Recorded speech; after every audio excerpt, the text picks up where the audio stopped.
Myanmar నుంచి హైదరాబాద్ చేరుకున్నారు 24 మంది మయన్మార్ జాబ్ స్కామ్ బాధితులు. సైబర్ క్రిమినల్స్ వద్ద బందీలుగా ఉన్న వాళ్లను విడిపించాయి కేంద్ర రాష్ట్ర ప్రభుత్వాలు. ఉపాధి పేరుతో అమాయకులను మయన్మార్ తీసుకెళ్లి సైబర్ నేరాలు చేయించింది ముఠా. హైదరాబాద్కి తిరిగొచ్చిన వారిలో బ్రోకర్లు, ఏజెంట్లు ఉన్నట్లు గుర్తించారు సిఐడి పోలీసులు. మయన్మార్ క్రిమినల్స్తో కలిసి నేరాలు చేసిన వాళ్లపై కేసు నమోదు చేశారు.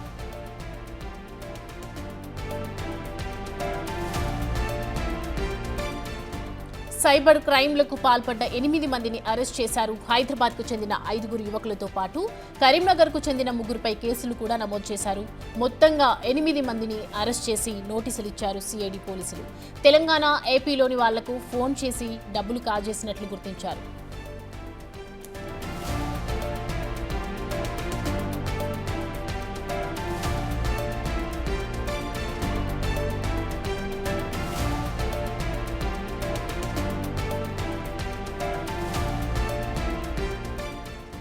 ఈ అంశానికి సంబంధించి పూర్తి డీటెయిల్స్ మా ప్రతినిధి సురేష్ అందిస్తారు. సురేష్, మొత్తం 8 మందిని అరెస్ట్ చేసినట్లుగా తెలుస్తోంది. నోటీసులు ఇచ్చారు ప్రజెంట్ సిఐడి పోలీసులు. దీనికి సంబంధించి డీటెయిల్స్ ఏంటి?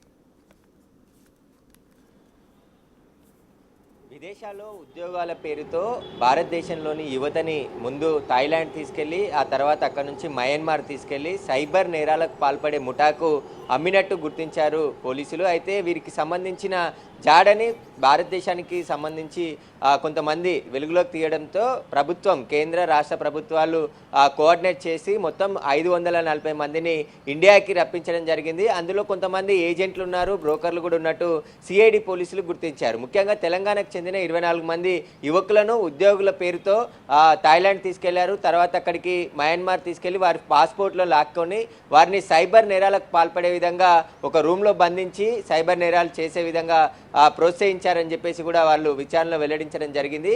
వీరితో పాటు కొంతమంది తెలంగాణకు చెందిన బ్రోకర్లే వీరిని ఉద్యోగాల పేరుతో ఎక్కువ జీతాలు వస్తాయని చెప్పేసి ఆశ చెప్పేసి చూపించి విదేశాలకు తీసుకెళ్లి ఇలా మోసాలకు పాల్పడ్డ 15 మంది పైన తెలంగాణ సైబర్ సెక్యూరిటీ బ్యూరో పోలీసులు కేసు నమోదు చేయడం జరిగింది.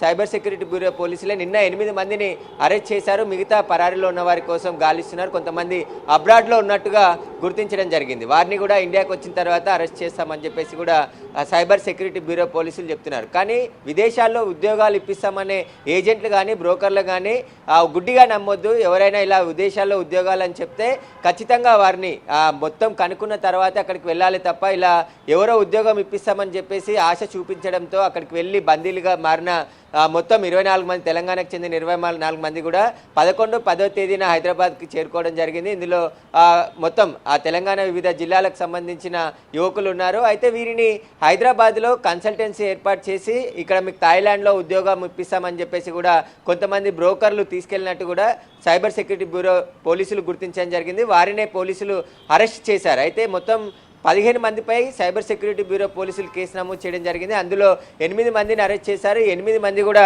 తెలంగాణలోని వివిధ ప్రాంతాలకు చెందిన వారుగా గుర్తించడం జరిగింది. అయితే వెంకటేష్ జగిత్యాలకు చెందినవారు, మహేష్ జగిత్యాలకు చెందిన వ్యక్తి, అదేవిధంగా మహమ్మద్ జలాల్ ఇతను హైదరాబాద్కు చెందిన వ్యక్తిగా గుర్తించడం జరిగింది. దాసరి ఏసునాథ్ గౌడ్ ఇతను కూడా బేగంపేట్కి చెందిన వ్యక్తిగా గుర్తించారు. మరో కట్టంగూరి సాయి కిరణ్ ఇతను వేములవాడకు చెందిన వ్యక్తిగా గుర్తించడం జరిగింది.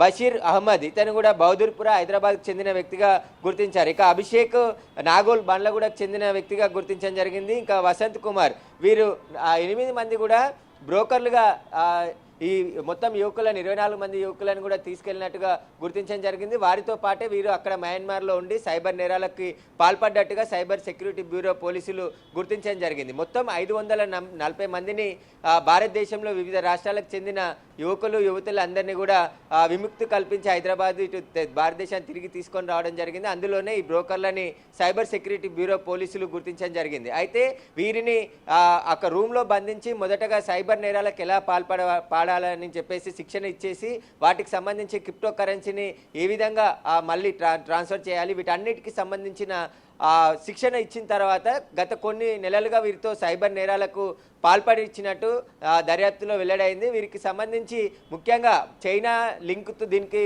ఉన్నట్టుగా పోలీసులు గుర్తించడం జరిగింది. చైనా వ్యక్తులే ఇదంతా కూడా అబ్రాడ్ నుంచి ఆపరేటింగ్ చేస్తూ సైబర్ నేరాలకు పాల్పడి భారతదేశాన్ని టార్గెట్గా చేసుకొని ఎక్కువగా చదువుకున్న వాళ్ళే సైబర్ నేరాల పట్ల పడుతున్నారు. కాబట్టి అప్రమత్తంగా ఉండాలని చెప్పేసి సైబర్ సెక్యూరిటీ బ్యూరో ఒకవైపు అప్రమత్తం చేస్తున్నప్పటికీ కూడా ఇప్పుడు ఏకంగా భారతదేశానికి చెందిన యువకులనే థాయిలాండ్ తీసుకెళ్లి అక్కడ మళ్ళీ మయన్మార్ తీసుకెళ్లి అక్కడ మయన్మార్ నుంచి సైబర్ మోసాలకు పాల్పడే విధంగా శిక్షణ ఇచ్చి వారితో బలవంతంగా అక్కడ పని చేయించినట్టుగా కేంద్ర ప్రభుత్వం దృష్టికి రావడంతో వెంటనే వారిని భారతదేశానికి తిరిగి వచ్చే విధంగా ఏర్పాటు చేసి వారందరినీ కూడా స్వదేశానికి తీసుకొచ్చారు. ఇప్పుడు సైబర్ సెక్యూరిటీ బ్యూరో పోలీసులు ఈ కేసు నమోదు చేసి దర్యాప్తు చేస్తున్నారు. అసలు మొత్తం ఎంతమంది బ్రోకర్లు ఉన్నారు, ఇలా ఏజెంట్లు ఎంతమంది తెలంగాణ వ్యాప్తంగా ఉన్నారనే దానిపై కూడా ఫోకస్ పెట్టడం జరిగింది.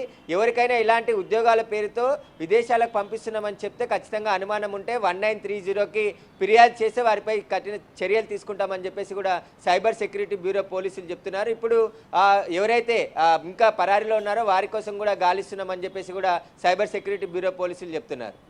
సో సురేష్, అంటే ఎవరైతే ఇప్పుడు 24 మంది బాధితులు అయితే ఉన్నారో, జాబ్ స్కామ్ బాధితులు, వీళ్ళు ఏదైనా ఇన్ఫర్మేషన్ చెప్తున్నారా? అంటే మయన్మార్కి ఎలా వెళ్ళారు, ఏంటి, అసలు ఎలా ఈ స్కామ్లో ఇరుక్కున్నారు అనే విషయాలు ఏమైనా వెల్లడిస్తూ ఉన్నారా? అంటే మొదటగా వారికి థాయిలాండ్లో ఉద్యోగం ఇప్పిస్తాము, అధిక జీతాలు వస్తాయని చెప్పేసి కూడా థాయిలాండ్ తీసుకెళ్లారు. అది బ్రోకర్ ద్వారానే వాళ్ళు థాయిలాండ్కి వెళ్ళారు. కానీ థాయిలాండ్ నుంచి వారిని మయన్మార్ తీసుకెళ్ళి మయన్మార్లో వారి పాస్పోర్ట్లు అన్నీ కూడా లాగేసుకొని ఒక రూమ్లో బంధించి మీరు దేశవ్యాప్తంగా విదేశాల్లో ఉన్నటువంటి సైబర్ ఫ్రాడ్కి పాల్పడాలి, దానికి సంబంధించిన శిక్షణ మేము ఇస్తాము, లేదంటే మిమ్మల్ని ఇక్కడే చంపేస్తామని చెప్పేసి బెదిరించినట్టుగా వాళ్ళు పోలీసులకి సమాధానం చెప్పినట్టు తెలుస్తుంది. అయితే వీరికి ఈ ముఠాలో ఇంకా 540 మందే చిక్కున్నారా, ఇంకా ఎక్కడెక్కడి నుంచి ఈ ముఠాని ఆపరేటింగ్ చేస్తున్నారనే దానిపై పూర్తి వివరాలు సైబర్ సెక్యూరిటీ బ్యూరో పోలీసులు కూడా ఆరా తీస్తున్నారు. అయితే వీరు థాయిలాండ్ వెళ్ళి థాయిలాండ్లో కొద్ది రోజులు జాబ్ చేసిన తర్వాత మయన్మార్ తీసుకెళ్ళి అక్కడే ఈ సైబర్ నేరాలకు సంబంధించిన శిక్షణ ఇచ్చి వాటిని ఎలా మోసం చేయాలి, ఎలా కాల్స్ చేయాలి, ఆన్లైన్లో ఎలా చీటింగ్ చేయాలనే దానిపై పూర్తి శిక్షణ ఇచ్చి వాళ్ళకి నచ్చకపోయినప్పటికీ కూడా వారిని బలవంతంగా వారి పాస్పోర్ట్లు లాగేసుకున్నారు. కాబట్టి అక్కడ ఇంకా దిక్కులేని పరిస్థితిలో మోసాలకు పాల్పడినట్టు కూడా బాధితులు చెప్తున్నారు. వీరి స్టేట్మెంట్ కూడా సైబర్ సెక్యూరిటీ బ్యూరో పోలీసులు రికార్డ్ చేసుకోవడం జరిగింది. అయితే పెద్ద ఎత్తున కోట్ల రూపాయలు కొల్లగొట్టినట్టు ఈ ముఠా పోలీసులు కూడా అనుమానిస్తున్నారు. మొత్తం 540 మంది ఇప్పుడు స్వదేశానికి చేరుకున్నారు. కాబట్టి అందులో తెలంగాణకు చెందిన వాళ్ళు 24 మంది ఉన్నారు. అందులో మరికొంతమంది బ్రోకర్లు కూడా ఉన్నట్టు గుర్తించడం జరిగింది. సైబర్ సెక్యూరిటీ బ్యూరో పోలీసులు పూర్తి స్థాయిలో ఈ కేసుని దర్యాప్తు చేస్తున్నారు. ఇంకా ఎవరెవరి పాత్ర ఉందనే దానిపై కూడా పోలీసులు ఆరా తీస్తున్నారు. Right, thanks for the update Suresh.